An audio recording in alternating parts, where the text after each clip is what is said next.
Льорд Байрон. Поема Мазепа. В жахливий день біля Полтави від шведів щастя утекло. Навкруг порубане, криваве, все військо Карлове лягло. Військова міць, воєнна слава, така ж, як ми, її раби, майнула до царя лукава, і врятувався мур Москви. До того пам'ятного року, до ще жахливішого дня, що на ганьбу і різню жорстоку ще більше виставив ім'я, ще більше військо дав на злім. Одному грім, а блиск усім. Такий від долі жереб впав, і Карло день і ніч тікав через поля, річки, діброви, в чужих і власних краплях крови. За нього ж тисячі лягло, а й слова скарги не було на чистолюбця в день заглади, як правда не боїться влади. А як загинув кінь його, убитий кулею на полі, Гієта дав йому свого і вмер у російській неволі. Та й цей скакун звалився з ніг, як чвалом кілька миль пробіг. І в пущі, в темній глушині, де навкруги ворожі чати вже розвели свої вогні, прийшлося Карлу ночувати. Чи ж це ті лаври, той вінок воєнної потуги й слави, що забирав останній сок з народів шведської держави? Мов неживого під сосну поклали короля до сну. Тягуча ніч, холодний іней, гарячка ран, непевна путь йому заснути не дають. Затерпло тіло, рани сині. Та мужньо зносить володар від долі посланий удар, бо підкорив нестерпні болі своїй твердій і впертій волі, що перед нею всі пригоди німіють, як колись народи. Юрба вождів, яка ж мала, за день ще більше поріділа. Це ж рештка лицарів була, хоробра і вірна вже сиділа, німа, понура і сумна, круг короля і його коня, бо ж у нещасті, наче тінь, людини не покине кінь. А поруч, в лицарській юрбі, де звісив дуб гілля дебеле, Мазепа, стомлений собі, з трави тверду постелю стеле. Гетьман похмурий і старий, і сам, як дуб той віковий. Та спершу, хоч встомивсь за дня, козацький князь обтер коня, розгладив гриву, ноги й хвіст, розпутав, розгнуздав, обчистив, послав йому трави та листу, і тішився, що карий їсть, а то журився довгий час, що змучений скакун не пас в нічній росі траву отаву. Цей кінь терплячий був на славу, на їжу й ложе не зважав, а все робив, як пан бажав. Кудлатий і кремезний зріст, палкий, пруткий, неначе біс, він пана по-татарськи ніс. На клич його бігцем приходив, хоча б там тисячі, чи тьма, чи ніч беззоряна, німа, усюди пана він знаходив. Цей кінь від смерку аж до дня за паном біг, мов козеня.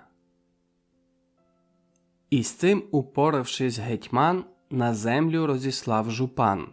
Списа до дерева припер і взявсь оглянути тепер рушницю, чи вона як слід перенесла важкий похід, чи часом порох не промок, чи в кремінь потрапля курок. Оглянув піхву, ще й ефес, чи вже не перетерся десь його міцний ремінний пас. Аж потім славний ватажок добув торбинку й боклажок, увесь убогий свій припас. І з Карлом і всіма з почоту гостинно поділився він з такою ж гідністю достоту, як на бенкеті дворянин. Король з усмішкою гіркою свою мізерну пайку взяв і, приховавши приступ болю, бадьоро голосно сказав: «У всіх із нашого гуртка відважний дух, тверда рука. Та хто в цей час маршів, боїв, балакав менше й більш зробив, ніж ти, Мазепо. На землі від Олександрових часів такої пари не знайти, як твій Буцефалос і ти. бойськицьку славу топчеш ти на ріках і просторах степу. О, я прокляв, сказав Мазепа, ту школу, де я вчивсь їзди. Чому ж це так, старий гетьмане, чи й добра школа ж то була? На жаль, це повість немала, а стільки миль ще перед нами та сутичок із ворогами, що дужчі в 10 раз від нас. Залишим це на кращий час, аж доки за руслом Дніпра ми зможем коней попасти. Вам, пане, спати вже пора, а варту буду я нести. А я б усе-таки бажав, відрік король, щоб ти сказав свою історію, а чей під цю гутірку голосну я відпочину і засну. Бо сон тепер не йме очей. Для цього я вертатись рад так років з 15 назад. Мені 20-й рік минав, ще Казимір королював, Ян Казимір, 6 років я був паж у того короля. Це був король, учений сам, він зовсім був не пара вам, бо й не збирався воювати, щоб набувати чужих країн, а потім знов їх утрачати. Тож супокійно правив він, і крім гризні на зборах сойму, так мирно жив аж непристойно. Були йому турботи й там. Він муз любив і гарних дам. Дошкулять іноді й вони не менш від лютої війни. Як тільки гнів його минав, він книжку й жінку знов міняв і впоряджав бенкет на славу, що дивував усю Варшаву. Зглядались діти і старі на блеск і велич при дворі. Він звався Польський Соломон.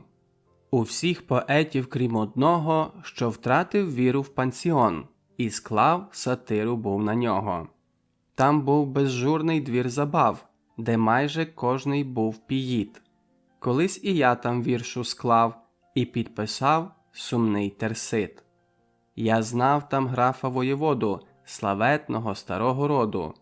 Мов рудня він багатий був, а гордий, що й казать не треба, і на своє шляхетство дув, немов зійшов на землю з неба. Багатством, родом та ім'ям рівнявся тільки королям, пишався, чванився, гордів, а врешті, наче в п'янім сні, він славу та діла дідів попросту видав за свої. Інакше думала жона. Молодша щось за 30 літ, все важче зносила вона свою нудьгу і графів гніт. Після безплідного бажання, дурману снів, вагань і мрій, вона послала на прощання сльозу невинності своїй і міряти очима стала варшавську молодь, танці, спів, та часу слушного чекала, щоб холод серця хтось зогрів, щоб графа увінчать новим титулом, що веде до неба. Навряд чи хтось пишався б ним, хоч заслужив його як треба. Красунь юнак я був тоді. Тепер, коли вже 70-й, мені минув не гріх сказати, що в дні юнацтва золоті бувало кожного вельможу, з мужів чи хлопців переможу у всій привабній марноті. Я ж був веселий і стрункий, і вигляд мій не був такий поморщений, як ось тепер. То час війни й турботи стер з обличчя душу, що не годні б мене вже й родичі пізнать, коли б могли моє сьогодні з моїми учора порівнять. Але ж колишніх рис моїх іще раніше я позбувся, аніж суворий вік торкнувся рукою старости до їх. Літа, як бачите, не вгасили в мені ні мужності, ні сили, а то вночі з-під цих гілок, під чорним небом без зірок, я б не розказував казок. Та далі вже Терези стан, він наче й тут передо мною, біжить до мене під каштан. Я бачу скрізь її живою, а все-таки я не знайду ні барв, ні образів, ні слів, щоб змалювати ним оту, яку так палко я любив. В її очах був східний жар, сусідство турків та татар змішало польську кров. Ті очі, були чорніш цієї ночі. Ще й з променем таким прекрасним, мов ніжний блиск молодика, глибокий, вогкий, як ріка, вони втопали в сяйві власнім. В них море туги і вогню, мов очі мучениці жертви, що дивиться на блиск в раю і бачить радощі і в смерті. Погідне і ясне чоло, мов літнє озеро було, що в ньому навіть сонце з неба милується само на себе. А щічки й рот, та шкода й мови, кохав колись і нині теж, вогонь подібної любови в добрі і злі не знає меж. Бо що для неї злість і гнів? А мрія серця нам назло не гасне й до старечих днів, як це з Мазепою було. Ми бачились, ми зустрічались, а я дивився і зітхав.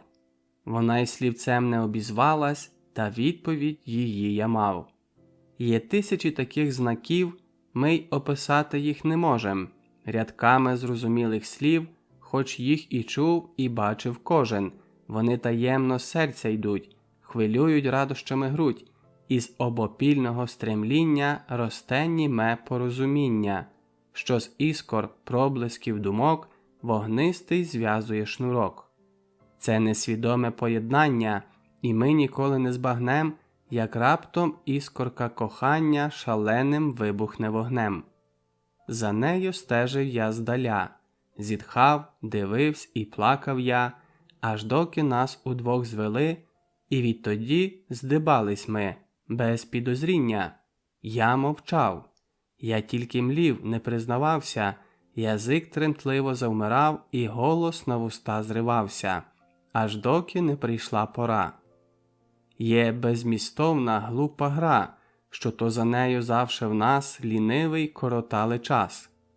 В цю гру забув, як звати її, якось то довелось мені заграти з нею.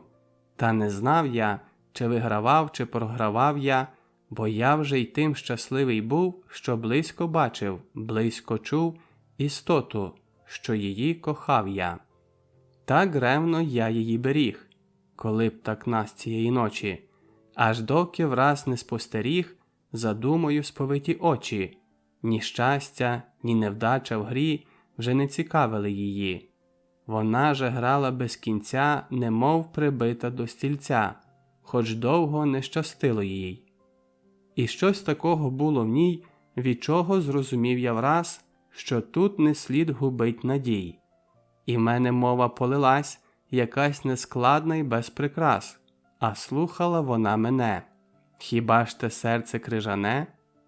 Доволі цього вже мені. Хто слухав раз подібну мову, послуха знову. Перше ні, ще не говорить про відмову. Кохав я і коханим був. Та ви ще слабістю солодку не відчували, так я чув. Ну що ж, то я й скінчу коротку свою поему мук і втіх. Безглуздям ви назвали б їх. На трон родитись не для всіх, щоб стати вище від природи, перемогти себе й народи. Я князь, чи то я був такий, міг кидать тисячами в бій на певну смерть, а над собою я завше тратив силу й волю. Та доведу вже до кінця. Кохав я і зазнав кохання, хоч і щаслива доля ця, а все ж кінець її страждання. Ми потай бачились, той час, як ми зустрілись перший раз, був повен туги і чекання. Не пам'ятаю днів, ночей, нічого, тільки час оцей повік не зможу я забуть. Я всю віддав би Україну, щоб пережить таку хвилину і знову тільки пажем будь. Отим щасливим паничем, із ніжним серцем та з мечем, без скарбу, крім дарів природи, здоров'я, юності та вроди. Ми нишком бачились. Це здасться для декого потрійним щастям. Не знаю, я б життя віддав, щоб перед небом і землею я міг назвати її моєю.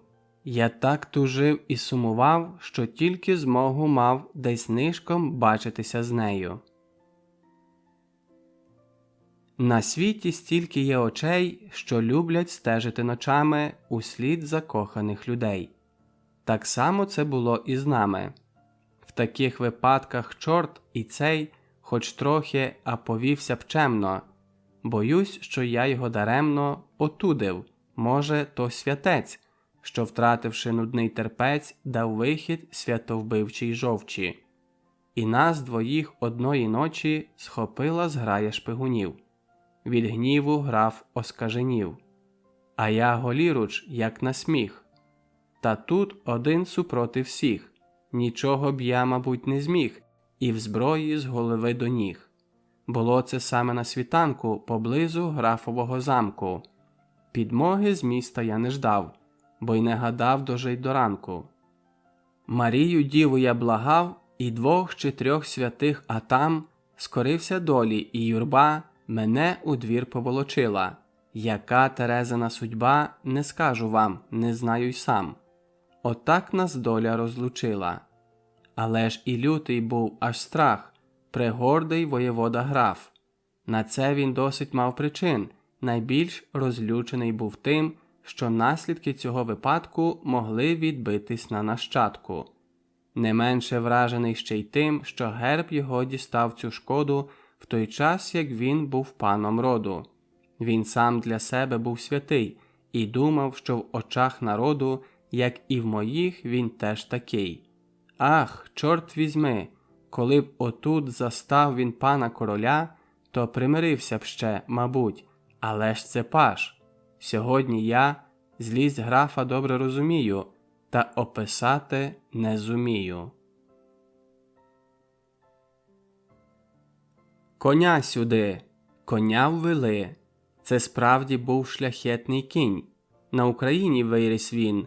Прудкі, мов ті думки, були у нього ноги. Дикий звір, мов серна лісових узгір. Не знав вуздечки, ні стремен. В неволі був один лиш день. Він їжив гриву і хропів, і рвавсь, і сіпавсь, мов скажений. Дарма, годованця степів ведуть спітнілого до мене. Мене 10 гайдуків йому до спини прикрутив тугим ремінням і пустив. Свисток, батіг і кінь побіг, що так би й водопад не зміг. Вперед, вперед, скажений рух, куди не бачив я нікого. Від бігу дикого прудкого у мене в грудях сперло дух. Помалу никли ночі тіні, а кінь летів увесь у піні. Останній звук із уст людських, як я помчав від ворогів, був дикий, невгамовний сміх з юрби зухвалих гайдуків, що з вітром долетів крізь темінь.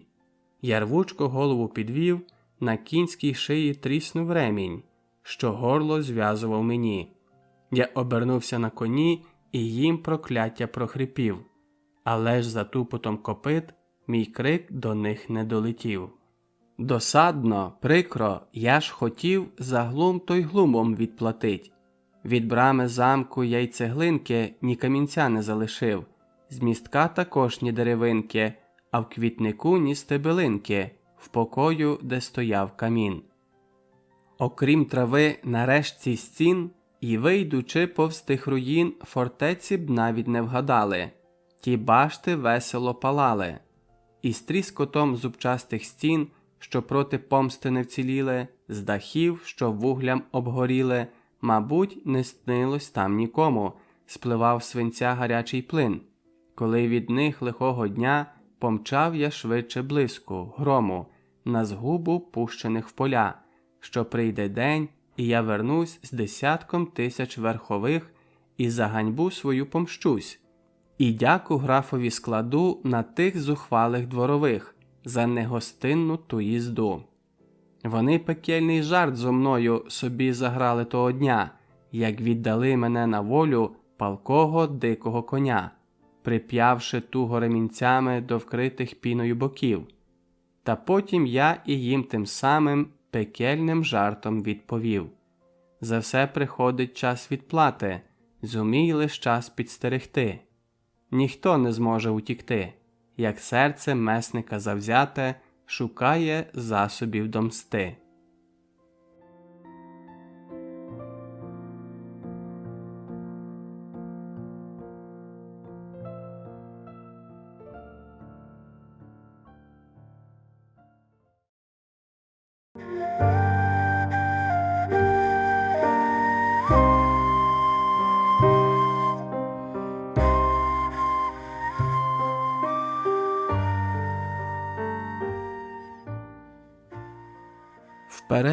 Вперед!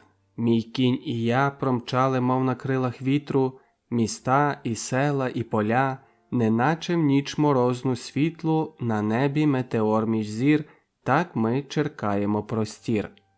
А на шляху ні міст, ні сіл, крім степу дикої країни, у чорнім обводі лісів. Лиш де-не-де зубчасті стіни фортець, збудованих колись проти татарської орди. Безлюдно скільки не дивись. За рік проходило сюди турецьке військо, всюди, де ступали з пагів тих копита, там кров'ю вся земля полита, і зелень довго не росте. Похмуре небо сірувате, покрите млою, вітру лед, на мене набігав з риданням, я б відповів йому з зітханням, та швидко мчали ми вперед, що ні зітхати, ні благати. По кінській гриві пелехатій полявся мій холодний піт, немов дощу краплиста злива, а він скажено, полохливо сопе і мчить далеко в світ. Я ніби згодом спостеріг, що він зменшив свій лютий біг. Та ні, моє безсиле тіло, що зв'язане на нім висіло, для диких сил було мов пух. І кожний мій болючий рух звільнити ноги, спину, руки, напухлі від страшної муки, будили жах його і гнів, мов гострий дотик острогів. Я зваживсь крикнуть, кволо й глухо звучав оцей безсилий крик. Мій кінь здрігнувся від того звуку, як від удару, мчить щодуху, неначе вчув фанфари рик. Просякнув кров'ю вже ремінь, бо кров з натертих ран текла. І спрагу вже почув язик, що як вогонь його пекла. Вже ось до ліса ми добрались, це був безкраїй дикий праліс, кремезних вікових дерев, що вже не гнув їх вітру рев, лиш хмиз обламував з дубів, сибірських вибігши степів.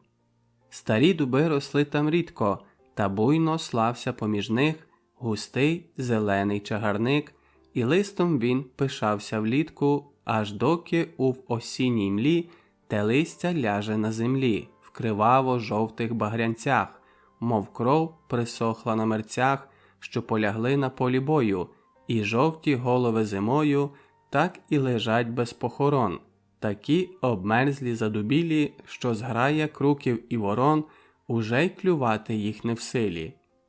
Була це дика площина, хащем покрита рівнина, там, де-не-де росла ліщина, могутній дуб, міцна сосна. Але ж росли вони не вкупі, на щастя, бо коли би ні, на те судилось би мені. Тонкі сучки й гіляки грубі не завдавали тілу ран, бо перед нами розхилялись. І жити я ще силу мав. Вечірній холод і туман помалу рани затягались, а впасти ремінь не давав. Крізь листя вітром кінь летів, лишав далеко за собою кущі, дерева і вовків, що ззаду гналися юрбою. Вночі на тропах лісових я чув їх довге плих та плих, що злість собак перемагає, і влучні вистріли стрільців, куди б мій кінь не полетів, за ним по п'ятах вовчі зграї, що їх і сонце не злякає. Я вранці зблизька бачив їх, не дальше, ніж отой сучок. Вночі ж я чув їх шурхіт біг, злодійський обережний крок невтомних невідступних ніг. Як прагнув я списа, меча, коли судилось помирати в цій вовчій зграї, то хоча чимало їх порозтинати. Як дуже я раніш бажав, щоби ослаб скажений біг, тепер тремтів, як лист дрижав. Що дикий кінь звалиться з ніг, даремний страх, чимало сил дістав від предків від своїх. Не швидше лине сніжний пил, що сліпить очі, валить з ніг, заносить снігом селянина, і хоч він бачить свій поріг, таки від хуги там загине. Так нісся кінь мій по лісах, невтомно, дико, без упину, такий роз'юшений, що жах, немов розбещена дитинка, як чимсь не догодити їй, ще гірше, наче люта жінка, що вже згубила і розум свій. Опівдні ми той ліс минули, я змерз, хоч червень саме йшов. Чи, може, в жилах стигла кров? Страждання гільтя зігнули, я ж був тоді не той, що нині, а буйний, мов гірський потік, не гамував бажань і втіх, не розбирався в їх причині. Який же ж був мій гнів і страх, отчай і холод, голод, жах, які ж я мусів мати болі, коли то зв'язаний і голий кудись у безвісті летів. Я мав гарячу кров дідів, що від образи хвилювалась і враз на ворога пускалась, мов люта гадана змія. Не диво, що на хвильку тіло під гнітом тих страждань зомліло. Здавалось, що паду вже я, бо захиталася земля, шалено закрутився обрій, та ба, прив'язаний був добре. Завмерло серце, тьма в мізку, щось хвильку стукало в виску. І стало, небо і простір великим колесом кружляли, дерева п'яно танцювали, щось блиском осліпило зір. Я вже не бачив, погибав. Це смерть була, це смерть достоту, безсилий від страшного льоту я чув, як морок наступав. Я силкувавсь очунять знов, дарма до себе не прийшов.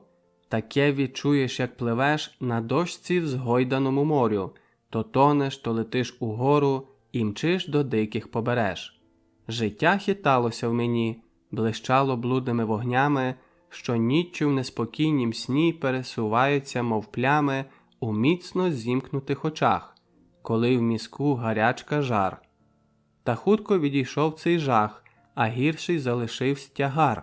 Свідомість, що коли при смерті це саме треба пережить, то вже не так-то легко вмерти. Та доки прийде смерти мить, і тіло в порох розпадеться, то нам, гадаю, доведеться далеко більше пережить. Нехай, та ж я не раз, не двічі дивився просто смерті в вічі. Вернулась пам'ять. Де ж це я? Мені так холодно зробилось, і млосно в голові крутилось, та з кожним живчиком до мене назад верталося життя. Враз гострий біль мене вколов, то в серце стомлене студене помалу поверталась кров. В ушах безладно загуло, запульсувало серце мляво, вернувся зір, я бачив тьмаво, неначе крізь неясне скло. Почув я плюскіт біля себе, вгорі ж михтіло зірне небо. Це був не сон, мій дикий кінь перепливав ріку глибоку, що розпливалася широко і мчала буйно вдалечінь. Ми пливемо серед потоку, де найдикіше рве безстрінь, і скільки син гребе мій кінь. Щоб досягти другого боку, що мовчки майорів здаля, тут від води й очуняв я. Її холодний свіжий дотик мене підсилив, грудь коня могутньо рвала дикий потік, що заливав йому хребет, і ми завзято йшли вперед, хоч посувалися помалу. Нарешті стали на землі, але в густій, дрімотній млі не міг я бачити причалу, бо поза нами ніч і страх. Не скажу, скільки я провів серед повільного страждання, не розумів, чи я ще жив, чи ще живе моє дихання. В блискучій шерсті й мокрій гриві боками носить дикий кінь. По кручі берега стрімкій вилазять ноги тремотливі. Ми вилізли, в тумані ночі степи прослалися без меж, що й краю їм не бачать очі, куди не глянь, одне й те ж. Мов ті провалля в темнім сні, степи та балки лиш одні, а де-не-де білясті плями та зелені густі маски, у сяйві місяця за нами, що встав від лівої руки. Ні сліду людської оселі, куди б не подивився я, в цій темній та сумній пустелі не блимне вогничок веселий ясною зіркою здаля. Коли б хоч блудний вогник міг поглузувати з мук моїх, то вже й тоді зрадів би я, бо серцю б радісно було згадати за людське житло. Ми далі йшли та вже помалу, бо вже стомився дикий кінь, ступав невпевнено й охляло, на ньому шпінне пластовінь. Він волі й кволої дитини, покірний був би в ці години, але для мене все дарма, хоч як приборканий мій кінь, та в мене сили вже нема, а на руках тугий ремінь. І слабо силкувався тут порвати ремінь добрих пут, що був зашморгнутий так дуже. Даремне, я не вирвав рук, та й спроби кинув надаремні, бо дужче стягнуті ремні ще більше завдавали мук. Скажений біг кінчався швидко, хоча мети було й не видко. Десь горстка променів лягла, о, як те сонце йде поволі. Мені здавалось, сіра мла, що важко налягла на поле, не зміниться на день ніколи. Аж доки враз на весь простір червоне полум'я розквітло, що розігнало рештку зір, забрало з їх колясок світло і з трону ясного свого довкола землю залило, єдиним сяйвом особливим, таким лише йому властивим. Вставало сонце, біла мла, здіймалася клубками вгору, і звільна відкривалась зору пустелля степова німа. Вона без краю розляглась за нами, перед нами скрізь, яка ж користь була для нас минати поле, річку, ліс. На ґрунті дикої рівнини, хоч би де-небудь знак чи слід, людини чи бодай тварини, хоча б відбиток ніг, копит. Повітря мовчазне й сумне, комаха тут не продзищить, і жаден птах не прокричить, з кущів і з тирси не спурхне. Отак чимало ще верстов мій кінь натомлений пройшов, хоч важко дихав, що, здається, ще хвилька й серце розірветься. Ми йшли самі, та це здалось, бо враз на закруті стежини десь кінське ржання розляглось із хащі темної соснини. Чи то лиш вітер за листків до мене шелестом донісся? Ні, ні, то ступотом з узлісся табун коней до нас летів. Чотирьохкутником великим. Хотів я скрикнути, та ні. Мовчать уста мої німі. Бо де ж пани цим коням диким, їх ціла 1000 чи тьма, а вершників на них нема. Кошлаті гриви розвивались і розліталися хвости, широкі храпи роздувались, вони не знали ще вузди, що намуляла брод до крови, а на могутніх копитах вони не чули, що підкови, ані острогів на боках. Табун ще вільних диких коней, що наче хвилі моря враз, летіли в дикому розгоні з гудінням тупотом до нас. Коли мій кінь побачив їх, то наче збувся він безсилля, напружив жили кволих ніг і почвалав. Ще тільки хвиля, він хрипло, глухо заіржав, здригнувся і на землю впав. Він важко дихав і лежав, очима мов крізь скло дивився, увесь у милі й не дріжав. Отак і шлях його скінчився, що перший та й останній був. Табун підбіг, він бачив, чув, як кінь заржав, спинився і впав. Вони й мене спостерегли, як я лежав на кінській спині, в тугім скривавленім ремінні. Дріжали, вітрили вони і в різні боки розбігались, то знов назад до мене йшли і знову з жахом відвертались. Аж доки враз одним плишком, після крутого повороту, від мене кинулись гуртом за патріархом свого роду. Це вороний кошлатий кінь, мабуть, зі всіх найдужчий він. Ні краплі сивого волосся, блискучій шерсті б не знайшлося. Ті коні форкають, хроплять, і ржуть і крутяться круг мене. Нарешті кинулись шалено, і в ліс назад вони летять. Бо з жахом дике їх чуття людини очі зустрічає. Тут сам озвався я в отчаї, прив'язаний тугим ремнем до цього трупа без життя. Його німі, холодні члени лежали щільно біля мене, вже без незвичної ваги, що то від неї я не зміг звільнити ні себе, ні їх. І встати не було снаги. Отак лежали ми прикупі, вмираючи на мертвім трупі. Як мало сподівався я, що бідна голова моя побачить блиск нового дня. Від ранку до смерку лежав я, отак прикутий до коня, й очима сонце проводжав я, та рахував години дня, що йшли повільною ходою. В мені ще стільки сил було, щоб глянути, як надо мною востаннє сонце вже зайшло. В душі відчай такий глибокий, що мирить нас в останній час із тим, що в попередні роки найгіршим злом було для нас. Це неминуче, це не зло, а дехто й благо в нім знаходить, не менш від того, що воно так рано інколи приходить, але ж ми всі цю певну ласку дбайливо хочем обминуть, бо в ній ми бачимо, мабуть, якусь незрозумілу пастку, куди обачний не впаде. А дехто й сам на його жде, до нього молиться з благанням, шукає його з мечем своїм.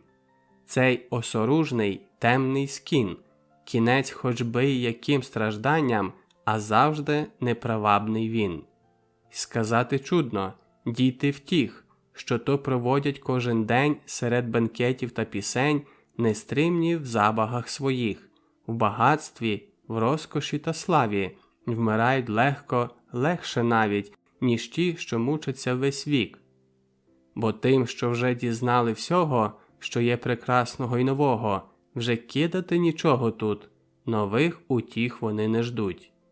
За чим на світі пожалкує, хто все вже звідав на землі, хіба крім смерти, що її, чи були добрі ми, чи злі, уява ріжно нам малює.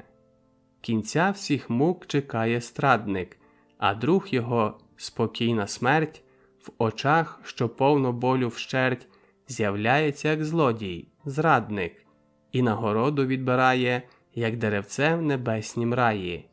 За пережиті злидні й зло, те завтра все б йому дало, те завтра може й мало бути початком безконечних літ. Без горя, без плачів і скрути, і враз йому б відкрився світ. Життя привабне і багате, що й очі сліпли б від краси, було б йому замісто плати, за сльози, за тяжкі часи. Він мав би владу, був би в силі, блищать і тратить, рятувать. Невже ж ти завтра на могилі, аж на могилі має встать? Вже сонце сіло, все ще я лежу прив'язаний до трупа вже задубілого коня. Я вже гадав, що в спільну купу змішається наш порох тут. Туманні очі смерти ждуть, рятунку я не ждав для себе. Востаннє глянув я по небі, пригаслим зором вздовж і вшир, і бачу, як німим простором, уже побачивши свій жир, кружляє нетерплячий ворон. Навряд чи схоче ждати він, поки настане жертві скін. Спускався він все нижче й нижче, ще трохи покружляв і сів. І знову далі полетів, і знов сідав щоразу ближче. Я бачив тріпотіння крил, так близько був він наді мною, що я б дістав його й рукою, коли б на це мав більше сил. Та досить і слабого руху, одного шурхоту піском і кволого, хрипкого звуку, щоби прогнать його цілком. А більш нічого вже не знаю, хіба одне, в останнім сні якась чарівна зірка з раю у вічі сяяла мені із мерехтливого проміння, а там холодне отупіння, важке, незглибне почуття, як я вертався до життя, то знову наближався до смерти, а потім знов дихання сперте, легонька дрож і забуття, що серце й жили похололи, вже й іскор у мізку нема, важке зітхання, гострі болі, ще стогін і нарешті тьма. Прокинувсь. Де я? Що ж оце? Людське схилялося лице, ласкаво, ніжно наді мною. Невже ж це я лежу в покою? На ліжку я лежу чи ні? Чиї ж це очі неземні на мене дивляться так мило? Тут я свої примкнув на хвилю, бо сумнівався ще, чи я очуняв дійсно з забуття. Дівчатко з довгою косою, струнке, вродливе і ставне, сиділо в хаті під стіною і пасло поглядом мене. Як тільки я прийшов до тями, то стрітився з її очами, бо час від часу ці дівочі, великі, ясні, дикі очі, повніські співчуття і жалю, на постіль падали мою. Дивився я довго, аж тепер я зрозумів, що ще не вмер, що це й не сон, бо хтось не дав мене на жир шулік і гав.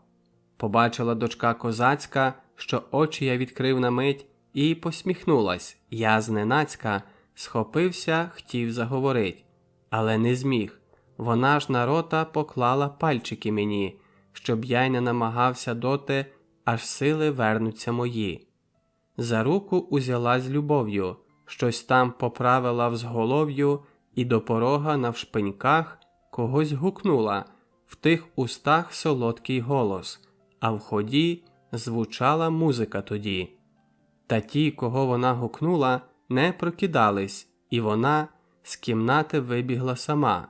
Та перед тим вона кивнула веселим поглядом мені, що я не сам, що я в сім'ї, що нічого мені боятись, бо всі близенько і в потребі я їх побачу біля себе, готових у пригоді стати. Що хутко вернеться й сама, я бачу, що її нема, що вийшла з хати і чогось мені нещасному здалось, що я зоставсь такий самітний, такий покинутий, безрідний. Вона вернулася з батьками. Що ще сказать? Я б не хотів надокучати вам згадками, як гостював я в козаків. Вони знайшли мене в долині, внесли, мов трупа, в ближчий дім і врятували, а потім я став гетьманом в їх країні. Безумний, що в гніві палкому помстився так люто на мені, і в'язня голого із дому в пустиню вигнав на коні, він путь проклав мені до трону. Хіба ж ту долю нам збагнуть? Забудь печаль, отчай забудь. Ще завтра вгледить Бористен, як на його турецькім боці спокійно коні попасем, як радо річку стрінуть очі, якщо до завтра доживем. Добраніч, друзі, і гетьман, під дубом, що розвісив стелю, простерся на тверду постелю, та вже привично спав він там, де тільки ніч його заскочить, і сон стулив йому вже очі. Та ви дивуєтесь, чому король не дякував йому за повість? Він причину знав. Король уже з годину спав. 1818 рік.